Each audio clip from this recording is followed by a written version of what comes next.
les platicaremos sobre el libro de la letra escarlata, en donde estructuraremos y daremos nuestra opinión sobre este libro del autor Nathanael Hawthorne. Hablaremos también de los personajes y no solamente de esto, sino que también hablaremos de la historia misma, lo que nos pareció, el contexto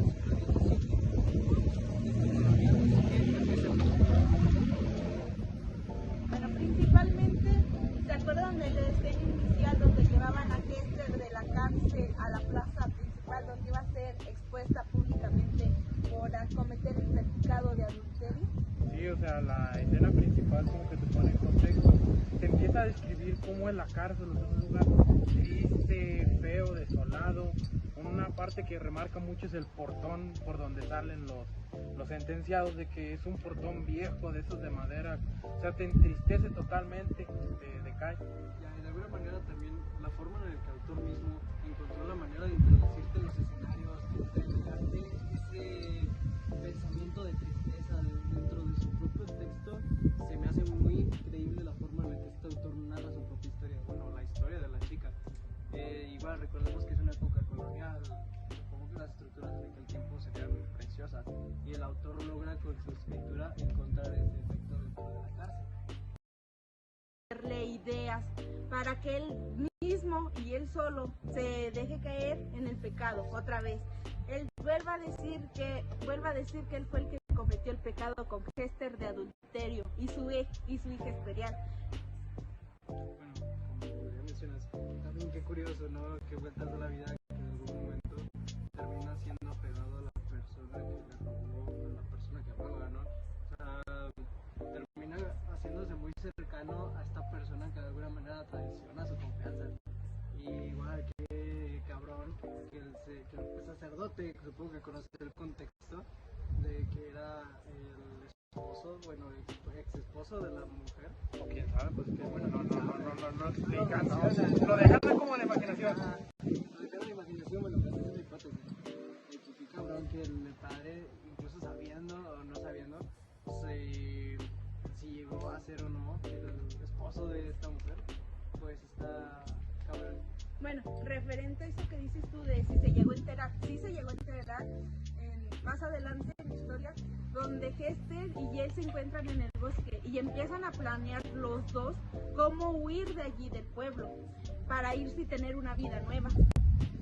Bueno, ya pues finalmente se reconoce a la niña y se dice que se rompe como un tipo de hechizo que existía.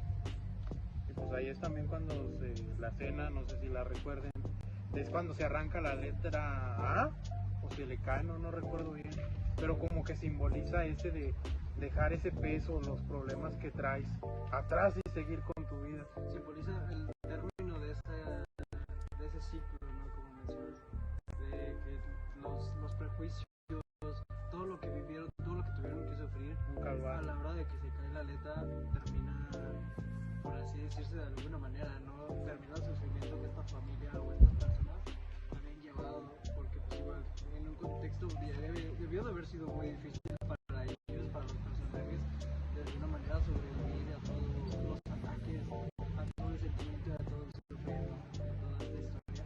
Es que más que nada recae todo en Hester, todo ese prejuicio de que sí, o sea, recordemos que pues, tiempos pasados una mujer no era muy válida, pues sí es algo que sí se debe de marcar. También recordemos que estuvo lamentable la muerte del clérigo, que muere al decir la verdad que él es el padre de la niña enfrente de toda la multitud que lo que creía un santo. Además de que ya no se pudo cumplir, como ya lo mencioné, el hecho de que iban a viajar, que se iban a ir. Entonces al último Roger muere después de no cumplir su venganza, porque él no mató ni expuso él al clérigo. Y es ahí donde entra que cómo fue cambiando todo lo que tenían, todos los planes, cómo se fue viendo el odio, los perjuicios, cómo se cambió el estereotipo del clérigo, de alguien santo puro, a alguien vil, pecador, como todos los demás hombres que son, porque nadie es santo. Además también el perjuicio que se le tiene a la mujer. Bueno, cuando Hester muere, lo entierran tan cerca de Arthur que dice que se puede pues compartir una lápida con una letra A escrita. Bueno, hasta aquí nuestro podcast del día de hoy. El primer episodio al parecer. Muchas gracias por escucharnos. Esto fue nuestro resumen y nuestra pequeña opinión del libro de la letra escarlata. Y no se olviden de leer el libro, que está muy interesante. Aquí, dos de derecho. Te consume la trama.